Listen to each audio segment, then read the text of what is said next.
Yun, alright, good day mga bossing. Yan, bumalik tayo dito sa shop mga boss. Medyo napaaga tayo ng uwi kasi nasira yung aircon natin mga bossing. So dapat may lakad kami kahapon. So hindi na kami tumuloy dahil sobrang init mga boss. Mahirap bumiyahe ng walang aircon, kasama ko pa yan ako. So ngayon mga boss, ayan, pagpapaandarin ko yung aircon kahapon mga boss, ayan, ayaw niya mag-engage dun sa compressor, so gumagana yung fan. Makikita nyo yung pakita ko sa inyo yung magnetic, ayan, hindi siya naka ayan mga boss, hindi siya naka, ayan, hindi gumagana yung compressor ko.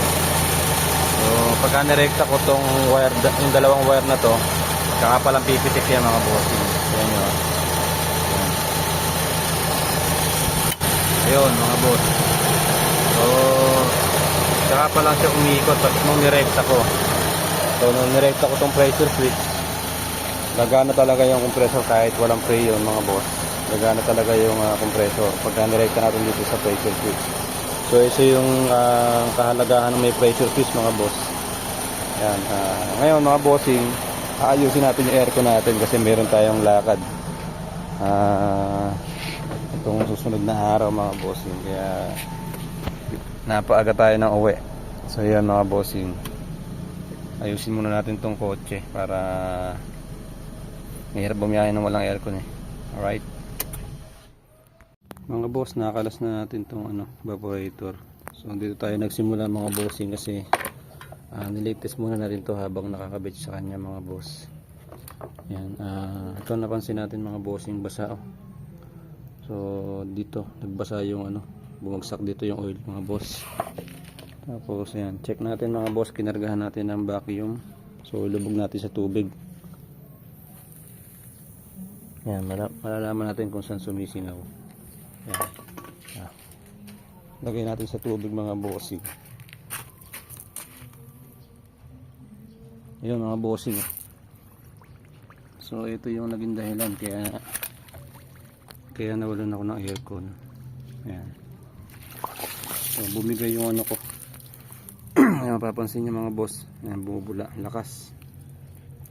Ayan So ito yung naging dahilan kaya nasira yung nawalan ako ng aircon mga boss. Yan. So katagalan to mga bossing talaga nasisira. Yan. So papalitan lang natin evaporator. Yan, magkakaroon tayo ng ulit ng aircon mga bossing. So yan, right mga bossing.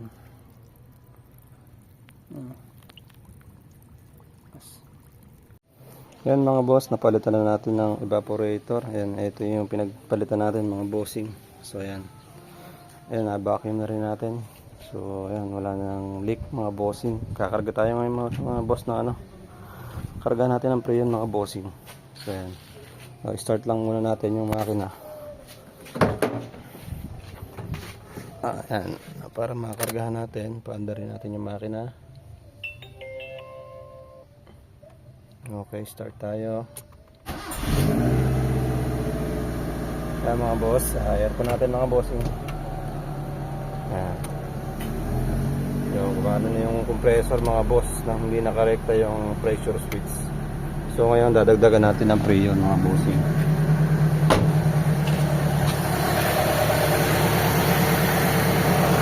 Makikita nyo mga boss, 50 PSI sa high side, tapos sa low side wala pa. So dadagdagan natin ng preyon mga bossing.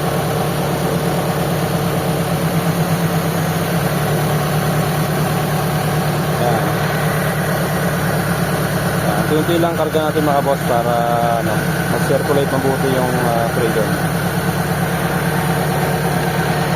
Dagdag pa tayo mga boss.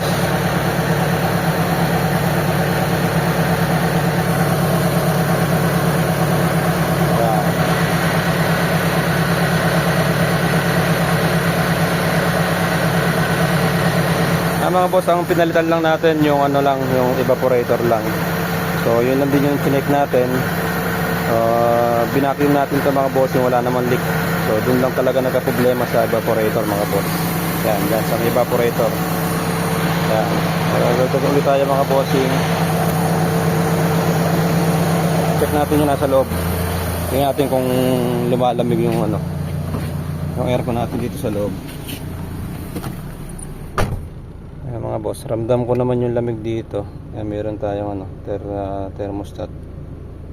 Ayan, testingin natin. Ayan, 31 mga bossing. So suksok natin dito. Ayan. Tingnan natin kung ano yung magiging ano niya, kung gaano ka baba yung magiging reading niya.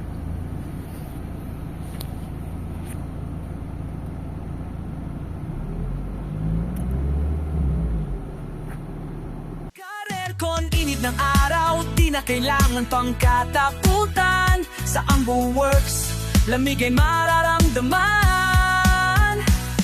Scanning, problema ay madaling matukoy sa advanced technology. Ayos agad ang sasakyan mo, kaya kung may problema sa sasakyan mo, Ambo Works ang solusyon para sa'yo. Yan mga boss, nasa 7 point, ayan, 7.6, 7.5. Yan yung final reading na ginawa natin sa aircon mga boss. So yan, okay na to mga bossing. Yan, may aircon na tayo. Magagamit na natin to ng maayos. Yan, right. Ambo Works, tunog ng makina, amoy ng gasolina.